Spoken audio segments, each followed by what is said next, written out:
Come here, son, nephew, young man. Let me holler at you. You cannot bring somebody up to your level or even up to whatever next level they need to see in life if they aren't ready on their own. You will be wasting your time and wasting their time. That can apply to so many different things. I see a lot of women who don't want to get married these days, and you got men who try to kind of say, okay, look, baby, I'm a decent man. All you need is some leadership and some guidance and this and that. I actually did that with my second ex-wife. It blew up in my face. When I was an athlete in high school, I was a lazy athlete. I had a homeboy who played varsity when I was playing JV. He tried to get me to do extra workouts and stuff like that and eat more cleanly and stuff like that. I wasn't ready for it, and I wasn't trying to hear it. I'd be ducking them workouts, ducking phone calls like somebody ducks a bill collector.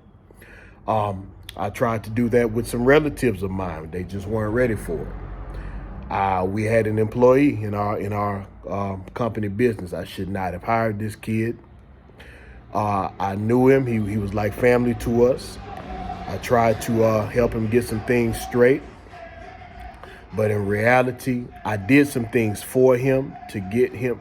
Bruh, does your music need to be that loud? Damn, he on a motorcycle too. Anyway, tried to pull this kid up, handle some legal situations for him, did a lot of things that he should have did on his own. Responsibilities he should have handled on his own. But people don't appreciate when you give too much to them. You give too much to people and you don't make them earn it, you're going to pay like way more than the cost of admission. That's going to be a hard-bought lesson. I've learned that hard-bought lesson. Don't you learn it too? Anyhow, let me see. Some of my students. Now, a lot of people don't want to hear this as an educator.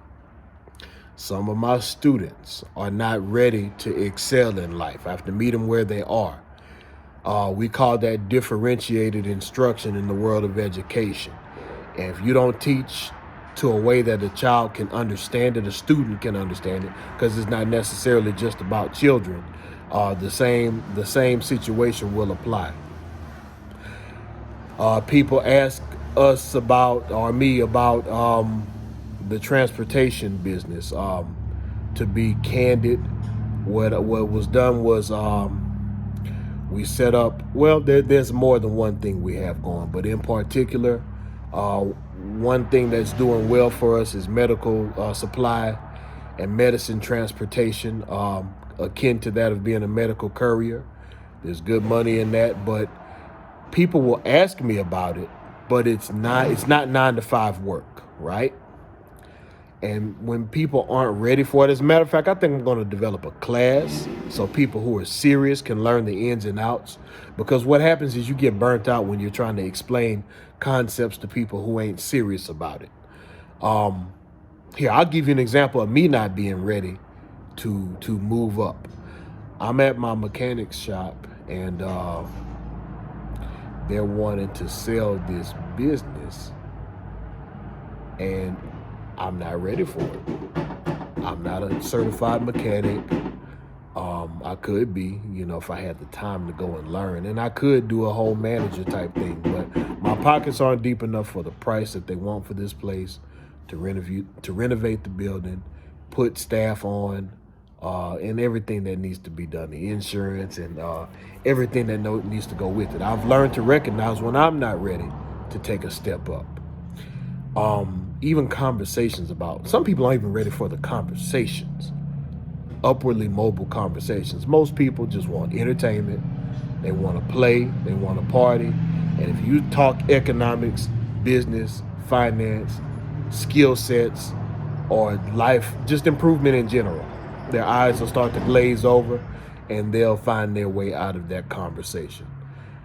It's so important that you get people around you who know more than you, or at least who are on the same plane and an upward trajectory. Like I have a colleague who I met at an online business forum because we had a common problem.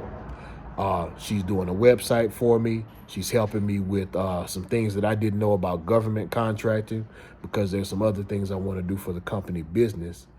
And being around that person is always enlightening. It's refreshing. I'm always learning something from her. She's always learning something from me. And as a side note, fellas, just because you got a female friend don't mean it's got to be a romantic thing. You got to have some self-control so relationships can be in their proper, in whatever proper context that they need to be in. And you don't want to possibly ruin a good relationship by making it into something else or making it too personal. So you just keep that in mind, because time is valuable. Even your time that you spend just having conversation with folks is valuable. And sometimes it's not worth it. But once you go past conversation and effort, look, even if you're giving, that's still a form of an investment, because you can invest in a person, you can invest in a business, you can invest into an organization, but you can also invest into the kingdom of heaven. But the Bible also tells you don't cast your pearls among swine, because what is a swine going to do with a pearl, something that's supposed to be valuable? They're going to eat it, and then they're going to defecate it out. So you've wasted a pearl that could have been either exchanged for some value or given to somebody who would actually value it. Word to the wise, he who has ears, let him hear. He who has eyes, let them see. Don't waste your time. Don't waste your money on people who ain't ready for it. Don't waste your wisdom on people who ain't ready for it. And as always, never lose the will to win. Never lose the will to survive.